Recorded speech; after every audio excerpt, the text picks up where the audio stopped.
and I think they were gonna bust it up and throw her in the dumpster.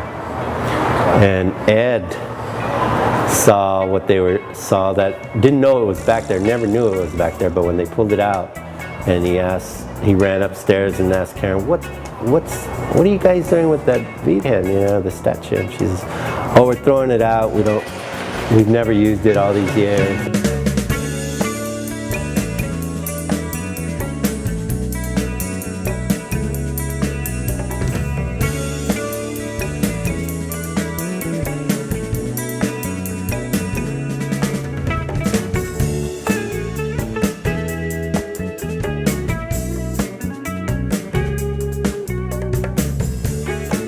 His photographs had that rawness about it, but it was slick finish. They're photographs. They're silicones, or I forget what the term is. Cibachromes, so they, high gloss and whatnot. Spectacular. It wasn't until later that, I guess he came around a couple more times or something, and I asked him where he was staying, and he was saying, I stay here, stay there. I asked him if he wanted to stay in my trailer I had at my house, so we weren't using. And he said, yeah, okay, but he goes, I won't use it very much, just once in a while. And I'm like, however you need. So he stayed with us for, I guess, a year. Hardly saw him. He'd come in late at night, leave real early in the morning. And then he was starting to make his way around town, and I guess he made his way over to Self-Help, and he told me one day he was offered a spot at Self-Help through Sister Karen, and I'm like, well, great. He says, yeah, I'm going to have a studio. I could do my photography. I can even stay there, and I'll have a place to stay.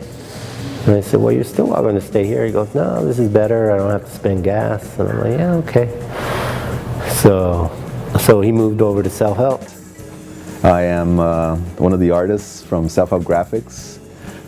I grew up here in the neighborhood of Lincoln Heights. This is the tip right here of Albion Street, and Los Angeles Rio is just right next door. I am here today to talk about Eduardo Oropeza, and my friendship with him. Sister Karen one day told me that there was this gentleman coming in. His name was Eduardo Oropeza. I didn't really catch on to the last name until a few months later, but Eduardo was cool, and I think he had long hair, and a little kind of a mustache, and had this little squeaky voice, and he was driving this pickup truck. I think it was a Chevy, and it had a big camper in the back, and then I'd see it parked in the back, and I know because that's where the screen printing entrance exit door was, and there it was. And then I wondered, what's going on? This guy's, homesteading or something? But no, it was actually Eduardo. And Sister Karen said he's going to do something with the building on the outside. So as it turns out, Eduardo, in the early 80s, he arrived. And I talked to him a little bit and asked him things about himself, but he wouldn't say anything, wouldn't reveal anything. He wanted to keep to himself. And he started bringing in boxes, and he'd bring in broken pottery. And the back area in the corner of Self-Help Graphics that touches the property gate and the building itself, because it's just like one property meeting another property, which is a building. It's like this little building, it's a restaurant. Eduardo came in and put in these figurines, and they were religious figurines. Okay, that's cool. He just kind of made like these little boxes and then put them onto this plywood wall that he put up. Okay, so basically what happened was I was printing here. This was Ed's studio, and Ed had a problem where in the evenings guys would come and drink and get drunk and drink all night and urinate in this corner. And he was he got tired of washing it, hosing it down every morning. And he'd come to me and complain. I said, I ain't got no answers for you yet. Got no solutions. So one day he said, I got an idea. I'm gonna do something about it. I said, oh, good. What are you gonna do? So he says, you'll see. So he started making these boxes with some colorful boxes with glass that had different religious santo figurines in them. And he built those first, and then he mounted them to a door that was here. And then when he got finished mounting them, he started this section of the tile. It didn't go up that high, only went up about 7 feet. This wasn't here, this is done afterwards. So this tile is all original. And then he put a planter here, and he put some cactus and stuff. And it did the trick. They stopped urinating here. And of course, this all happened after he had done the Vidhin, completed the Vidhin. So one day when he said he was done and he asked me how I liked it, he told me, come out, take a look. So I said, okay.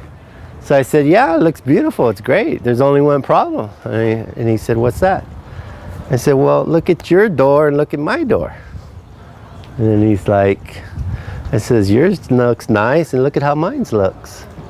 He had gallons of broken pottery that he had even selected in colors like blue, yellow, red, because the building was never finished after the earthquake hit, and then he got busy, and then it wasn't completed, but he already had everything selected in order to finish the building.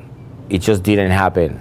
It was interesting to see the process by which he worked. It was mix cement by hand. Everything was by hand. He had no machinery other than his own physical strength.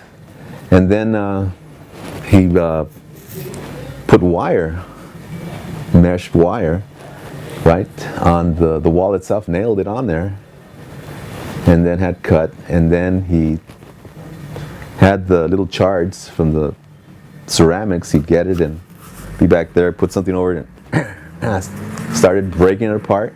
Then the boxes, he started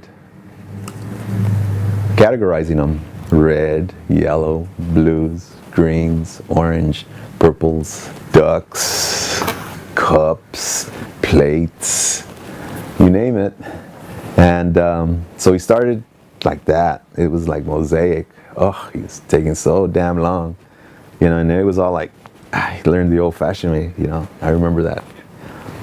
And then he'd get the little piece and stick it in there and put a few more pieces, and then it was just like this interesting pattern of just lots of color.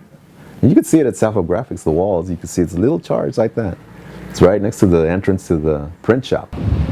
And then once he got past Mike, then it was easy sailing because there was nothing else in his way. And he just went to the corner. And by this time, me and Karen were asking each other, what do you think he's going to do? And we're like, I don't know. We got to wait and see. And when he got to the corner, he turned the corner and kept going. And then we knew what his big plan was, so to speak. That's how me and Ed were kind of united, kind of on a daily basis, because now I was coming to work where he lived and did his work, and so we became, you know, more connected than when he was living at my house, because we would never see him, you know, very rarely would we see him.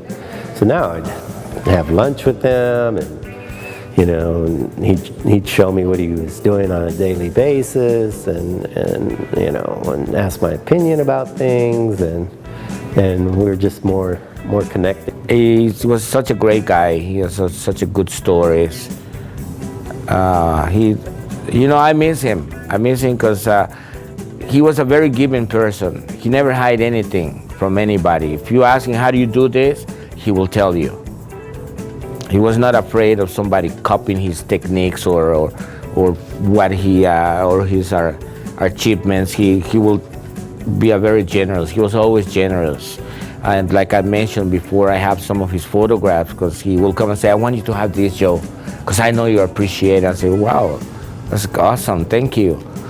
Yeah, he was such a nice guy. I think he still is, wherever he's at. He stayed out there on the sidelines, almost invisible. Next thing you know, you see him up there on the building. He had to get it done, and he knew it. He started a big project, and again, it was just like, there's Eduardo, he's up there. And the sister appreciated it very much.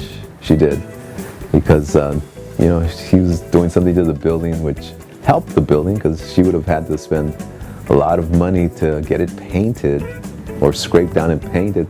When we have cement and chard on it, you don't have to do nothing to the building, just let it live the way it is. It was fantastic, and you know, I'm sure you're taking photos of the design he did with the birds, the sunbursts, and that kind of thing there. It's beautiful.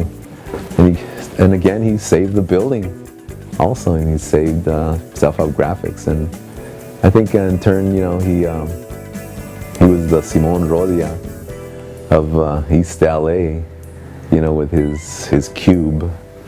And again, it was very wonderful. He would just show me things that he had done, tapestries and, you know, just all these different mediums. And I'd be like, you did this? He showed me photos of a series of larger-than-life fiberglass figures. Must have been 30 or 40 of them. And I'm like, where are these? He goes, they're under some church somewhere, and it's storing them. And I'm like, Ed, you know, where do you find how do you know how do you learn all these different mediums and just, you know? So it just amazed me that as I got to know him longer and longer, he had done just about every medium, you know. And I just thought he just did photographs, and he was some guy who fumbled on to some technique of doing these unusual photographs and stuff like that. And that's when I realized, no, this is some kind of a genius here or something.